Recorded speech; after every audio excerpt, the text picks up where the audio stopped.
I'm Matt McCaw. I'm a senior at Goodpasture. My brother was Billy McCaw, and he was murdered on the night of Valentine's Day in 2014. Growing up, I was just pretty much a goofball. I was a pretty goofy kid. I loved playing sports and just hanging out with my brother and family. We were just fun and loving, and yeah. Really, my brother and I were just kind of really tight. Like, we were just kind of inseparable. He was actually the one who gave me the nickname Man Dog. He just kind of came up with it one day and it just kind of stuck. Yeah, me and him pretty much did everything together. Like, played video games, you know, just hung out, played soccer, all that good stuff. He was about 10 or 11 years older than me. He went to Station Camp High School and played soccer for them. Honestly, the things that I remember most are just like the amount of fun that we had, just like wrestling and all the things that we did together. Go to amusement parks, just hanging out with all his friends. He went to Rutgers University. I just remember him talking about like all his friends over there and just all the good times that he had, and Rutgers football games or basketball games. He was easily their #1 fan, Rutgers #1 fan. And just tried to go as much as he could. So the man who did it, he was pretty sketchy.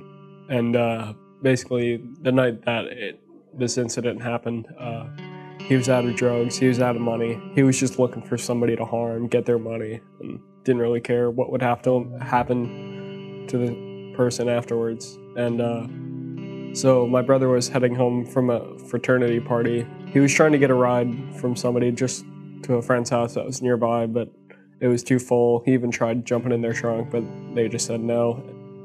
He just walked over to his friend's house, who was only a few blocks away. He turned down a dark road, didn't really have much lighting, and at the same time, that man, he was carrying a crowbar in his jacket, and he followed him down that dark road and attacked him with the crowbar and left him for dead in the backyard. They found him the next morning. Me and my mom had just come home from something one night, and I heard the doorbell ring, and there was a police officer at the door. He asked if he could talk to my mom or my dad, whichever was home. He took my mom into the office where we keep our computer and just broke the news to her right there. And then I want to say about an hour later, my dad got home and took my dad into the office and told him the news. And then I didn't know what was going on. I just played on my iPad, sitting on the couch.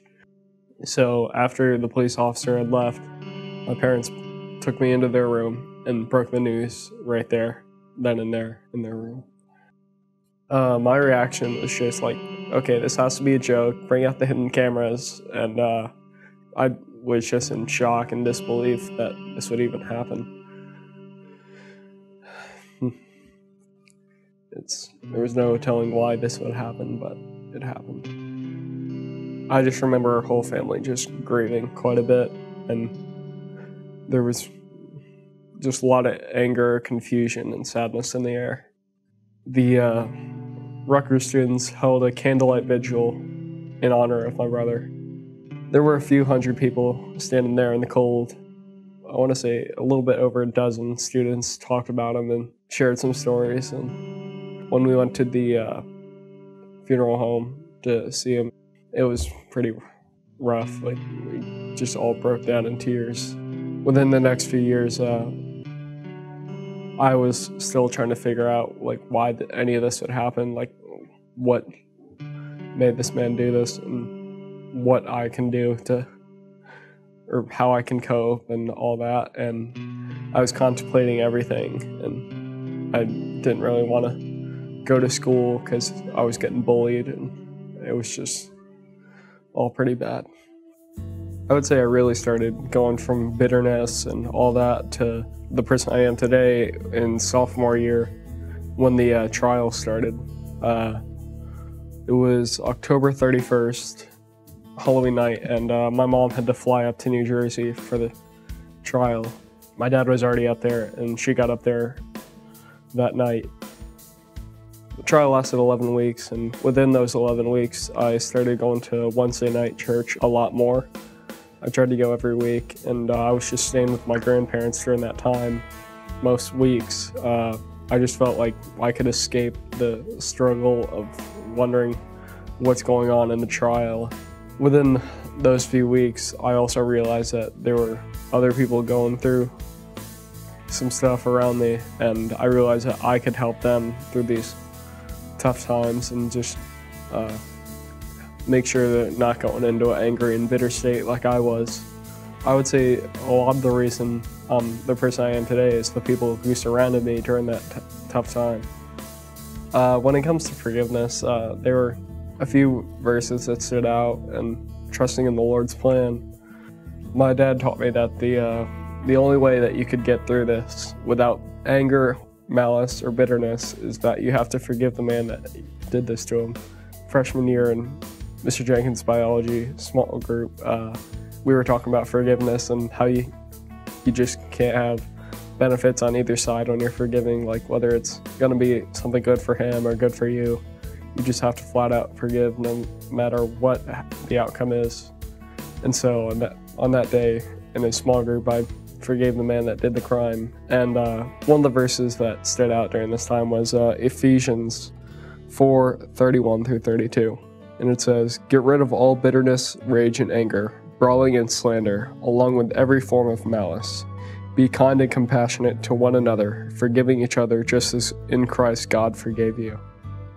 And after I forgave the man that did this, I started living less angry. Granted, I was still confused and still a little bit angry, but I knew that since I had forgiven him at that point, that things were going to get a little bit better. For those of you who are going through a tough time or just having trouble forgiving, I can tell you this: forgiving is the way to go. You will live a less angry life. And if you're going through if your mental state isn't that good right now, please get help. During that time, tough time, my family and I, we all went to counseling, and it really helped the mental state of mind. And if it can help me, then it can help some of you watching this video right now.